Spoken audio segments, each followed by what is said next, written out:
আমরা কিন্তু whitening product দিয়ে আমাদের স্কিনের সকল দাগ দূর করে ফেলতে পারি। এখন অনেকেই অবাক হয়ে গিয়েছো যে আপু এটা কি বললো। আসলে তোমরা তোমাদের স্কিনের সকল প্রকার পিগমেন্টেশন, তোমাদের স্কিনের দাগ, তোমাদের যে মেস্তা বা ম্যালেজমার দাগ সবকিছু তোমরা হোয়াইটেনিং প্রোডাক্ট দ্বারা রিমুভ করে ফেলতে পারো অল্প সময়ের মধ্যে। তবে তোমাদের সেই সাথে মেন্টালি প্রিপেয়ার হতে হবে যে তোমাদের স্কিন ড্যামেজ হয়ে যাবে, সান সেনসিটিভ হয়ে যাবে, স্কিন ব্যারিয়ার নষ্ট হয়ে যাবে, স্কিনে ব্রেকআউট, একনে, স্কিন ক্যান্সার পর্যন্ত হতে পারে। তারপরও তোমরা কিছু আপুরা যেটা করো, ধৈর্য ধরে বেসিক স্কিন কেয়ারটা না করে এই ঘুরে ফিরে কোনো হোয়াইটেনিং প্রোডাক্ট তোমরা ইউজ করে ফেলো। তারপর তোমরা ইনবক্সে এসে আবার কান্নাকাটি করো। আসলে তখন তোমাদের জন্য দীর্ঘশ্বাস ফেলা ছাড়া আমার কাছে আসলে আর কিছুই বলার থাকে না।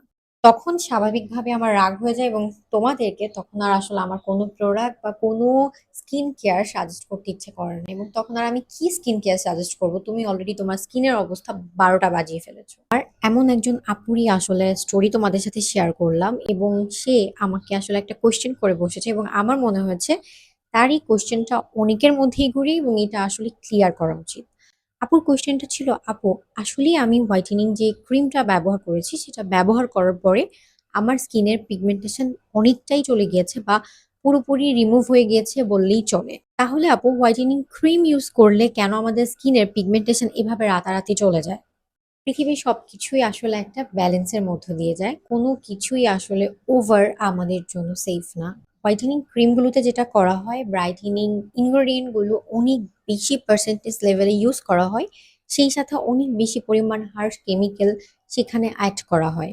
তাই স্বাভাবিকভাবেই আমাদের স্কিনের অস্বাভাবিক পরিবর্তন সেই ইনগ্রেডিয়েন্ট গুলো নিয়ে আসে।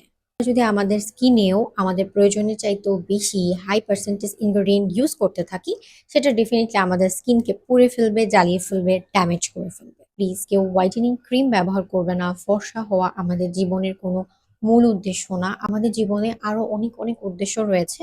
সো আমরা ওই ফর্সা হওয়ার দিকে নজর না দিয়ে বা ক্যামেরায় আমরা যা দেখতে পাচ্ছি এটাকে আসলে বাস্তব মনে না করে রিয়েলিটিটাকে বোঝার চেষ্টা করি। আল্লাহ হাফিজ।